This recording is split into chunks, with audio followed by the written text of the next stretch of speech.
Donc ce que je vous propose, c'est de démarrer tout de suite dans le vif du sujet avec Marion Bertrand, qui va, en tant que patronne en fait de la Smart City, on peut le dire comme ça, de la réflexion, hein, on y reviendra. C'est comment justement un territoire comme Rennes Métropole s'est emparé et pratique cette réflexion sur la ville intelligente, en sachant que toute cette semaine, toutes les réflexions, vous allez les porter en fonction du point de vue de Rennes Métropole, de manière à ce qu'en fin de semaine, vous puissiez dire, mais si nous on devait dessiner la ville à partir ou sur la base de Rennes Métropole, voilà le dessin, le projet que nous pourrions justement vous proposer. Donc il ne s'agit pas de dire aux élus, voilà ce que vous devriez faire, hein, c'est pas ça, c'est de contribuer à cette réflexion qui s'inscrit dans le temps, et vous verrez au fur et à mesure des demi-journées et des journées de travail que la notion de ville intelligente, on peut la prendre de différentes manières, et ce qu'on vous propose ce matin précisément, c'est plusieurs manières de l'appréhender. Mais avant de l'appréhender de manière un petit peu plurielle, c'est comment justement au niveau de ce territoire de Rennes Métropole, comment les acteurs de Rennes Métropole, les élus, entendent conduire cette réflexion. Donc, pardon, ouais.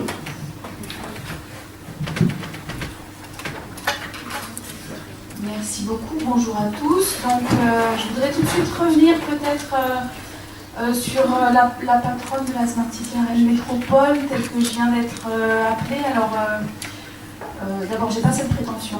Ensuite, vous allez le voir et ça va être une partie de ma présentation. Le concept de Smart City est un concept un peu valise. On y met des choses en commun, mais on ne sait pas très bien où commence et où s'arrête le commun. Et pour finir, patronne, certainement pas. D'abord parce que je ne me vis pas comme telle, et ensuite parce qu'essentiellement la démarche de Smart City, elle est transversale et elle se construit dans des partenariats. Donc entrer dans un partenariat en se prétendant patronne, je pense que 1, c'est maladroit, 2, c'est inopérant. Donc pour toutes ces raisons, je ne me retrouve pas, excusez-moi, dans le terme que vous venez d'employer pour me désigner. Alors peut-être il faut que je commence, je ne sais pas si Rennes Métropole pour vous c'est très clair ce que c'est. J'ai pensé en vous écoutant et en voyant l'ordre du jour. Donc très rapidement, Rennes Métropole, c'est un établissement public de coopération intercommunale, c'est une métropole depuis le 1er janvier de l'année dernière, donc ça fait 1 an révolu maintenant. Et en fait, essentiellement, c'est un regroupement de communes qui décident de mener ensemble un certain nombre de politiques sur lesquelles elles ont des compétences. Voilà, c'est ça Rennes Métropole. Les services qui sont de la compétence de Rennes Métropole sont divers et variés. Par exemple, tout ce qui concerne l'urbanisme relève de Rennes Métropole. Tout ce qui concerne de la collecte des déchets relève de Rennes Métropole. On a aussi la compétence sur la voirie, l'assainissement, mais aussi des compétences en termes de développement économique et de relations aux entreprises du territoire et aux établissements d'enseignement supérieur et de recherche. Une fois que j'ai dit ça, pourquoi Rennes Métropole s'intéresse à la Smart City? Donc je vais faire un exposé assez simple. Je vais d'abord essayer de vous expliquer pourquoi on s'y intéresse et ensuite comment on s'y intéresse. Voilà. Je pense que ça mérite de la simplicité. Pourquoi Rennes Métropole s'intéresse à la Smart City? D'abord, et vous le verrez, j'ai vu que dans votre programme, vous commenciez par des revues internationales, c'est ça? Comment est-ce que revue de presse internationale, donc vous allez avoir l'occasion de le regarder. Qui parle de Smart City? D'abord beaucoup de territoires, beaucoup de villes. Moi-même, je me suis fait un petit exercice qui est de chercher sur un moteur de recherche sur Internet, de taper Smart City. Je vous invite à le faire. Et de le faire aussi en regardant les images de la Smart City, c'est très intéressant parce qu'on a des représentations. Et avoir des représentations est toujours une entrée intéressante parce que c'est un message assez compact. C'est pas des kilomètres et des kilomètres de texte. On n'a pas besoin de comprendre la réalité d'un territoire. Tout de suite, on voit ce que les personnes qui ont émis les messages donnent à voir sur la Smart City. Donc, je vous invite à le faire, c'est très instructif. J'ai une diapo qui ressemble à ça et je me suis dit que je n'allais pas vous la montrer parce que vous allez faire l'exercice et ce sera beaucoup plus intéressant pour vous de le faire. Et puis, quand on regarde les villes qui se réclament de la Smart City, on est très étonné de l'ampleur du phénomène, puisque on peut citer pêle-mêle Barcelone, Lyon, Londres, Copenhague, San Francisco, Helsinki, Oulu, Montréal, Québec, Dubaï, Quito. Voilà, je m'arrête là, mais en fait c'est vraiment un phénomène worldwide, comme on dit, en français, et dans lequel évidemment ça interroge toute ville finalement. Si les autres se réclament de Smart City et qu'on en parle autant, peut-être que ça nous intéresse sur nos politiques de développement et sur nos façons de concevoir et de construire la ville. Donc c'est un petit peu ça la question que se pose Rennes Métropole aujourd'hui. Sachant que ce concept, quand on le creuse un peu, on voit que ça recouvre des réalités assez diverses, mais qu'on y retrouve toujours des questions du numérique, des questions de la gestion, des questions de gestion de mobilité, et que ces trois éléments, qui sont par exemple repris par l'Union européenne comme étant les trois piliers de la Smart City, sont évidemment des sujets de préoccupation pour Rennes Métropole dans un contexte de transition numérique et de transition énergétique qui concerne tous les territoires et le nôtre pas moins que les autres. Il faut savoir que ce concept de Smart City, à l'origine, c'est pas du tout un concept qui est porté par les villes ou par les collectivités territoriales. C'est un concept qui a été mis sur la place publique, sans jeu de mots, par les industriels d'abord, par des industriels qui travaillent plutôt dans le secteur du numérique et qui donc étaient a priori plutôt éloignés des sujets urbains. Ça n'était pas des Veolia, ça n'était pas des Engie, ça n'était pas des opérateurs de services publics de la ville traditionnels, c'était plutôt des opérateurs qui venaient, enfin, des entreprises qui venaient du numérique et qui ont trouvé un intérêt à voir quelles étaient les données générées par la gestion de services publics et par l'activité des villes et les exploitations, et d'imaginer les exploitations qu'ils pouvaient en faire. Peut-être c'est un peu caricatural de dire comme ça, mais je pense que je ne suis pas très éloignée de la réalité. Et puis c'est pareil, dans vos revues de presse, j'imagine que vous aurez l'occasion de retrouver ces éléments-là. Et donc ce sont Cisco, Google, IBM qui ont promu les premiers ce concept de Smart City. Alors évidemment, s'ils avaient été les seuls à le promouvoir, ça aurait peut-être fait un flop. Mais en face, on a des villes qui ont parfaitement conscience que la façon dont elles délivrent les services urbains, de la façon dont elles conçoivent la ville, dans la façon dont elles construisent la ville, et bien ces évolutions, elles sont importantes. Et c'est cette rencontre-là qui fait le succès de ce concept de Smart City aujourd'hui. Alors pourquoi Rennes maintenant? Pourquoi Rennes s'est dit moi aussi? Et bien justement parce que d'abord tous les autres, donc on se dit pourquoi pas nous. Ensuite parce qu'on estime à Rennes qu'on a tous les éléments pour être une Smart City. D'abord parce qu'on se trouve intelligent, hein, smart, bonjour, on le traduit souvent par ville intelligente. Le slogan de Rennes depuis longtemps c'est vivre en intelligence, ça ne vous a pas échappé, donc on s'est dit zut, une fois qu'on a dit ça, il faut quand même qu'on s'y mette, qu'on rejoigne le mouvement de la réflexion sur la Smart City. Ça pourrait paraître anecdotique, ça n'est pas complètement. Parce qu'on a sur le territoire des capacités de développement du numérique et des entreprises très actives dans ce domaine-là, qui sont remarquables depuis longtemps. Parce qu'on a une ville qui est très soucieuse de son équilibre écologique, de son rapport à la nature, de son rapport à la gestion de l'énergie. On a une ville qui s'est construite sur un modèle qui est défendu comme un modèle de ville archipel, qui économise la ressource foncière et donc qui réfléchit aussi à ce que c'est que la mobilité pour essayer de lutter contre l'étalement urbain, qui est un phénomène qu'on trouve absolument partout en France et dans le monde. Et puis, c'est un territoire aussi qui est plutôt en avance sur les réflexions en matière énergétique, de rénovation énergétique des bâtiments, mais aussi de la mobilité au sens large, avec, ça ne vous aura pas échappé, une deuxième ligne de métro qui est en construction et qui est le prolongement de réflexion et surtout d'action en matière de mobilité extrêmement volontariste. Et puis, pour finir, on a un territoire sur lequel on se vante souvent de la capacité à travailler avec des acteurs divers, et en matière de Smart City, c'est bien évidemment un atout qu'on entend exploiter. Alors sur cette base-là, multiple, ce qui se passe dans le monde, les thématiques que ça interpelle pour Rennes, les atouts du territoire, les élus de Rennes Métropole et de la ville de Rennes ont convenu ensemble de travailler à donner du contenu, un contenu local, à ce concept mondial qu'est la Smart City. Pour faire deux choses. La première, c'est essayer de mettre en cohérence la multiplicité de projets qui sont soit portés, soit accompagnés par Rennes Métropole et qui relèvent de questions numériques, énergétiques, de mobilité, d'eau, d'économie circulaire, de participation citoyenne, voilà, tous les ingrédients qui constituent, qui participent à la Smart City. On en a beaucoup, on est partie prenante d'énormément de projets.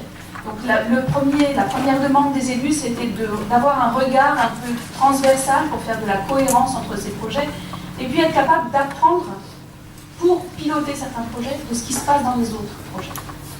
Je Je vous donnerai quelques exemples peut-être tout à l'heure. Et puis le deuxième besoin, c'était de formuler le récit de la Smart City rennaise, c'est-à-dire pour nous, ce concept que j'ai qualifié tout à l'heure de concept valise, qu'est-ce que c'est, à quoi il doit répondre et quel est le projet politique qu'on a derrière la Smart City. Et, pardon de le dire comme ça, ne laissons pas les industriels venir nous proposer des choses sur lesquelles on ne sera que acheteur, preneur. On a aussi quelque chose à construire au local et à le construire avec les acteurs du territoire et évidemment avec les citoyens du territoire. Donc voilà un peu rapidement résumé pourquoi est-ce que Rennes Métropole a engagé une réflexion sur le thème de la ville intelligente. Alors comment est-ce qu'on fait ça? On commence par monter un comité de pilotage pour pouvoir se parler et croiser les regards. On a à Rennes Métropole, comme dans toutes les institutions, un mécanisme qui fait qu'on a des politiques sectorielles et qu'on a ensuite à la fois des services et des élus qui s'intéressent à ces politiques sectorielles. Donc on a des spécialistes de la voirie, on a des spécialistes de l'énergie, on a des spécialistes de l'urbanisme, on a des spécialistes du développement économique et puis chacun connaît ses propres sujets et de temps en temps on ne connaît pas bien et on s'aperçoit, d'ailleurs on est souvent étonné, je ne vais pas parler des transports, j'aurais dû en parler ici. On est étonné de savoir à quel point un projet développé dans les transports est fortement intéressant pour le développement économique ou pour les personnes qui s'occupent de la cohésion sociale et de la politique de la ville. Ce qui ne tombe pas forcément sous le sens. Et puis, par habitude, parce que les agendas sont pleins, parce qu'on ne se connaît pas si bien que ça, on se connaît personnellement, mais on ne se connaît pas si bien que ça sur les intérêts des uns et des autres, on ne s'en parle pas forcément dans les détails. Donc ça, c'est la première chose que fait ce comité de pilotage, c'est de visiter les projets, les uns après les autres, de les visiter non pas dans le détail pour y entrer, mais pour savoir ce qui s'y passe et essayer d'opérer les croisements qui seront les plus fructueux. Et puis la deuxième chose, je l'ai dit tout à l'heure, la deuxième attente, c'est d'écrire le récit, c'est-à-dire qu'au fil des projets qui sont menés, au fil des projets dont on a connaissance, les élus ont à se prononcer sur qu'est-ce qu'on a à défendre là-dedans, quels sont nos fondamentaux, quelles sont les lignes directrices de la Smart City pour Rennes. Et ça, je vous garantis que c'est un travail parce que par exemple, c'était l'objet du dernier comité de pilotage, on a travaillé sur ce que c'est que la participation. On parle beaucoup de participation dans la Smart City. Une fois qu'on a dit ça, on n'a rien dit. Qui participe? Comment? Est-ce que les personnes qui participent sont vraiment les personnes qu'on vise quand on parle de participation? Qu'est-ce que ça induit sur la décision politique? On est quand même dans une démocratie représentative, donc jusqu'où est-ce qu'on admet la participation et à quel moment on l'arrête? Et puis quelles sont les modalités de cette participation? Et est-ce qu'elle ne s'accompagne pas nécessairement de pédagogie, d'accompagnement beaucoup plus au fil de l'eau que juste par des appels à participation ponctuelle? Et ça, sur ce que c'est que contribuer à une dynamique de territoire, je vous garantis que les 2 heures qu'on y a consacrées n'étaient pas de trop. Voilà. Donc, c'est donc ce comité de pilotage. Je suis toujours dans le comment la Smart City à Rennes. C'est aussi des partenariats. On a un certain nombre de projets qu'on conduit, non pas en donneur d'ordre, mais dans des logiques de partenariat où la part de l'incertitude sur ce qui va advenir et ce qui va sortir des partenariats est très importante. Et c'est un risque qu'on prend, et là encore, c'est pas un risque qui est forcément facile à cadrer avec les modes de décision de l'action publique. Je peux citer à cet égard 2 partenariats importants. On a un projet qui s'appelle Rennes Grid, qui est un projet de Smart Grid sur le quartier de Kerdan, à Bru, une commune du sud de Rennes, avec Schneider Electric et avec ERDF, donc, où l'objet qu'on construit se construit avec les autres en permanence. C'est-à-dire qu'on n'est pas venu chacun avec notre commande en disant moi je veux ci, moi je veux ça, est-ce qu'on a des points d'intersection qui nous permettent de travailler ensemble? On est venu avec une envie de faire un smart grid, des questions, et puis derrière la façon de faire, on l'a construit ensemble, et c'est, disons, un peu novateur peut-être comme façon de faire. Et puis le deuxième partenariat, c'est le partenariat avec Dassault Systèmes. On a développé à Rennes depuis longtemps des bases de données géographiques en 3 dimensions. Et on a un partenariat avec Dassault Systèmes qui lui est très intéressé par ces bases de données et par l'exploitation qu'on peut en faire sur la conception urbaine et sur les développements de métiers dans l'urbanisme, dans la construction, dans l'aménagement des espaces verts, dans l'aménagement des transports, dans la question des mobilités. Et c'est un partenariat qui est extrêmement intéressant à la fois pour Rennes Métropole et pour Dassault Systèmes. Et puis pour finir, on monte des projets. On monte des projets avec des entreprises, évidemment, des grandes entreprises, j'en ai cité quelques-unes, mais aussi des petites entreprises du territoire. Derrière, il y a un enjeu de développement économique pour nous qui est de dire qu'on a des entreprises qui sont compétentes dans des domaines intéressants pour la Smart City sur le territoire. Donnons-leur des terrains d'expérimentation. Donnons-leur dans des partenariats la possibilité, l'opportunité de construire des solutions qui ensuite pourront intéresser d'autres territoires. Et c'est un pari reproduit à l'échelle locale de ce qu'essayent de faire les ministères en charge du développement de l'industrie et du développement durable, quand elles incitent des entreprises françaises à aller montrer à l'international les savoir-faire qui sont en France très anciens sur les métiers de la ville en général et qui sont en train complètement de muter avec la transition numérique notamment. Et puis, peut-être je vais finir là pour ne pas être trop longue, je vois que vous vous impatientez dans la salle. Peut-être pour finir, je voudrais juste dire que cette dynamique de construction, de contribution des acteurs du territoire sur ce que c'est la Smart City, elle est extrêmement importante et que vous pouvez y contribuer. Et que ce séminaire que j'ouvre aujourd'hui, c'est un honneur pour moi, est aussi une invite à ça. C'est-à-dire qu'on dit participation, on dit construction avec les acteurs du territoire.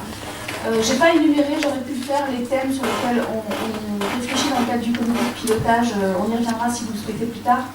Mais celle-ci, celle de la participation que je viens de présenter tout à l'heure comme ayant été le sujet du dernier comité de pilotage, elle est extrêmement importante. Et d'entendre quelles sont vos attentes et surtout, quelles sont vos propositions, et de préférence si vos propositions elles prennent compte de ce que c'est que ce territoire, et qu'elles ne se trompent pas, et qu'elles ne font pas des propositions qui auraient pu être faites n'importe où dans le monde avec n'importe quels acteurs. Et donc je vous invite à identifier bien quelles sont les forces et quels sont les acteurs en présence sur les territoires et quelles sont les dynamiques qu'on peut exploiter. Alors, vous aurez été utile à faire avancer la réflexion et nous, on valorisera votre travail dans ce cadre-là. Je vous remercie.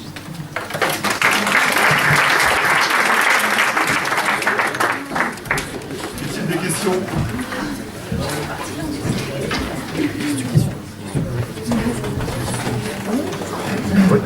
Oui. Vous parlez de croisement fructueux quand vous parlez des décisions du comité de pilotage. Oui. J'ai pas bien compris ce que vous voulez dire par là. Ah oui, parce que moi j'ai en tête des exemples qu'évidemment vous ne pouvez pas connaître. Je parle par exemple d'un projet qui est développé par la ville de Rennes qui consiste à imaginer qu'on distribue des capteurs de qualité de l'air à des citoyens. Qu'ils co-construisent d'ailleurs, parce que c'est qui bricolent, disons, pour le dire comme ça, et qui permettra ensuite d'avoir des données sur la qualité de l'air dans la ville.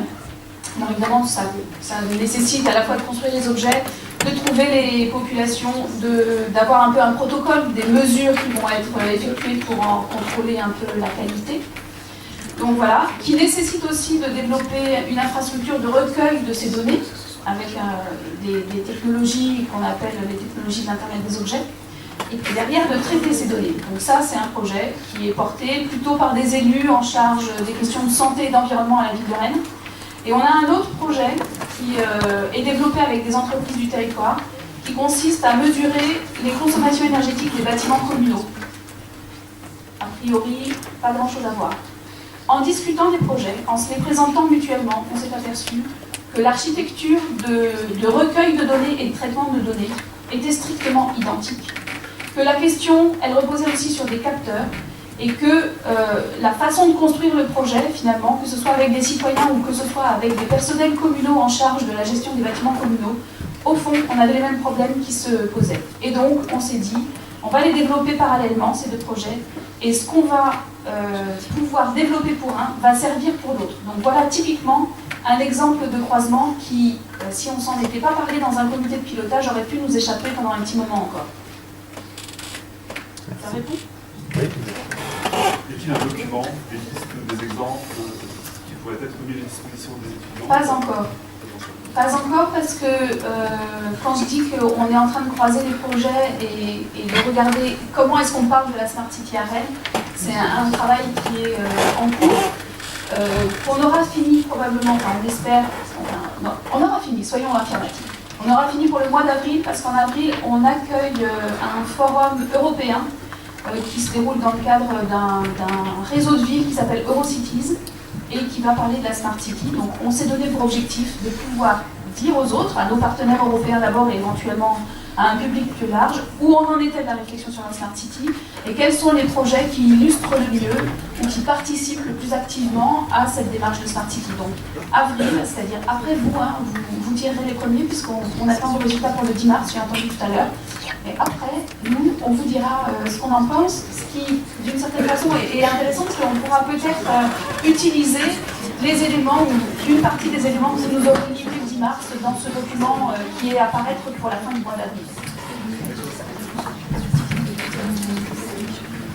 C'est bon pour le... Oui. Merci beaucoup, Mme Gatron. Donc Sébastien va